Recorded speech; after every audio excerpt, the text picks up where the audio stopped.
Hello प्यारे बच्चों, कैसे हैं आप लोग। उम्मीद करता हूँ बहुत अच्छे होंगे और मैं भी बहुत अच्छा हूँ। तो फटाफट से कॉपी कलम निकाल लीजिए और क्वेश्चंस नोट करना शुरू कर दीजिए और आंसर भी साथ साथ करना स्टार्ट कर दीजिए। Yes, my name is MD Najmul Huda and this is your beautiful channel bio to bio. First questions को हम लोग देखेंगे। यस बच्चों, आज जो है principle of inheritance and variation यानी 5वां चैप्टर स्टार्ट हो गया है, जिसमें हम लोग कुछ सेलेक्टिव क्वेश्चंस को कर रहे हैं। तो 5वां चैप्टर का सबसे फर्स्ट क्वेश्चंस आप लोग देखिए। पहला क्वेश्चंस किया है, पृथक्करण के सिद्धांत को और क्या कहते हैं। What is the another name of segregation law, यानी लॉ ऑफ सेग्रीगेशंस का दूसरा नाम क्या है। ये क्वेश्चंस पूछा है। लॉ ऑफ डोमिनेंस या फिर लॉ ऑफ इंडिपेंडेंट असॉर्टमेंट या फिर प्योरिटी ऑफ गैमेट्स या नॉन ऑफ दिस। तो इसका आंसर आप लोग कीजिए फटाफट कि सेग्रीगेशन लॉ या पृथक्करण के सिद्धांत का दूसरा नाम क्या हो सकता है। जी हाँ, आप लोग बिल्कुल सही आंसर कर रहे हैं। इसका आंसर है प्योरिटी ऑफ गैमेट्स। क्या हो जाएगा इसका। ये क्वेश्चंस बहुत ही सिलेक्टिव क्वेश्चंस है। प्योरिटी ऑफ गैमेट्स का मतलब होता है युग्मक का शुद्धता का नियम। ठीक है, ये कौन सा, युग्मक की शुद्धता। युग्मक का शुद्धता का नाम ही है पृथक्करण का सिद्धांत। पृथक्करण का मतलब होता है गैमेट का अलग होना। जब अलग होते हैं गैमेट तो बिल्कुल वो साफ सुथरा होते हैं, यानी शुद्ध होते हैं। आइए नेक्स्ट क्वेश्चन की ओर मूव करते हैं। नेक्स्ट क्वेश्चन है आपका, मेंडल ने प्रतिपादित किया। मेंडल ने कौन सा नियम दिया था, आप लोग पता है, ये 10th क्लास का ही क्वेश्चन है। Mendel was proposed which law, कौन सा नियम दिया था। Law of linkage, option A कह रहा है। 10% law of energy, inheritance law या नॉन ऑफ दिस। इसका सही आंसर है, आप जानते हैं, पहले आप लोग ट्राई कीजिए। जी हाँ, इसका सही आंसर है इनहेरिटेंस लॉ। क्या दिया था, अनुवांशिक का नियम। इसका मतलब होता है सी नंबर में अनुवांशिक का नियम लिखा हुआ है, यानी इनहेरिटेंस लॉ का दूसरा हिंदी में अगर बोलिएगा तो अनुवांशिक नियम होता है। लॉ ऑफ लिंकेज का मतलब होता है क्या, सहलगनता का नियम। और सहलगनता या फिर लिंकेज किसने दिया था, टी.एच. मॉर्गन ने दिया था। किसने दिया था, टी.एच. मॉर्गन। आप लोग लिख सकते हैं टी.एच. मॉर्गन, MORGAN लिख लीजिएगा, मॉर्गन। ठीक है, टी.एच. मॉर्गन ने दिया था। 10% लॉ ऑफ एनर्जी किसने दिया था। तो ये आप लोग आंसर कर सकते हैं, ये आप लोग का होमवर्क ही रहा। ठीक है, 10% लॉ ऑफ एनर्जी किसने दिया था।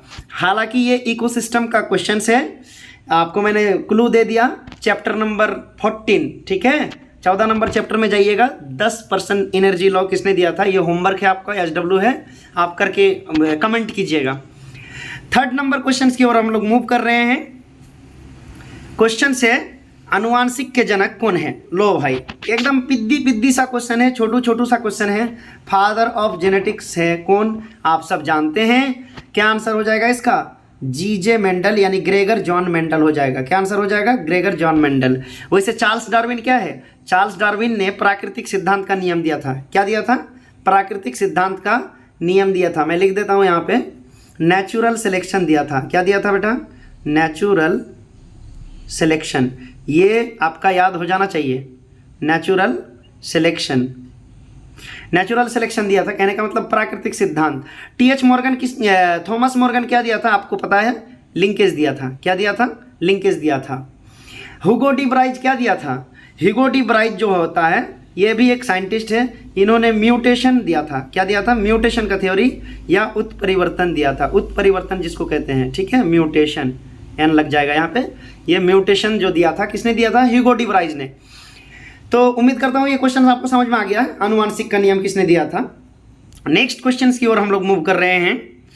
क्वेश्चन है, मेंडल ने अपने प्रयोग के लिए चयन किया था। मेंडल जो अपना एक्सपेरिमेंट किया था उसके लिए उन्होंने कौन सा प्लांट चुना था। आपको ये आंसर करना है। बिल्कुल सही जवाब आप लोग दे रहे हैं, लेकिन आप लोग जो P दे रहे हैं तो P 2 तरीके का होता है, एक B नंबर और D नंबर में आप लोग कंफ्यूज कर रहे हैं। मटर का तो पौधा चयन किया था ही, लेकिन कौन सा मटर का पौधा, स्वीट पी यानी मीठा मटर या उद्यान मटर। B नंबर में मीठा मटर दिया हुआ है, D नंबर में उद्यान मटर दिया हुआ है, यानी गार्डन पी।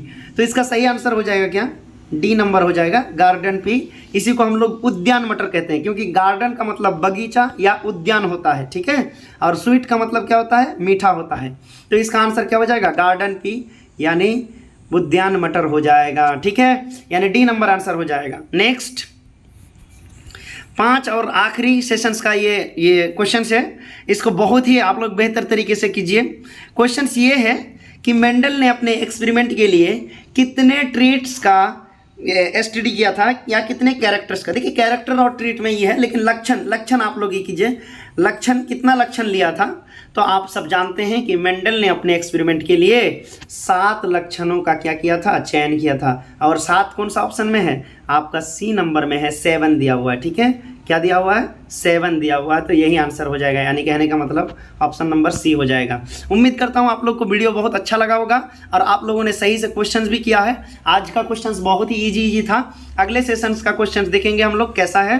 तो अगर वीडियो बहुत ही अच्छा लगा हो तो do like, do shares and do subscribe, और उन फ्रेंड्स को ज़्यादातर शेयर कीजिए जो सही से प्रिपरेशन नहीं कर पाते हैं, या अगर आप लोग प्रिपरेशन भी कर रहे हैं, तैयारी भी कर रहे हैं, तो आप लोग ज़्यादा से ज़्यादा प्रैक्टिस कीजिए, ताकि प्रैक्टिस करने से ही हम लोग को मालूम होता है कि हम लोग का तैयारी किस हद तक है, हम लोग कितना पानी में हैं। अब मिलते हैं अगले सेशंस में, तब तक के लिए जय हिंद, जय भारत।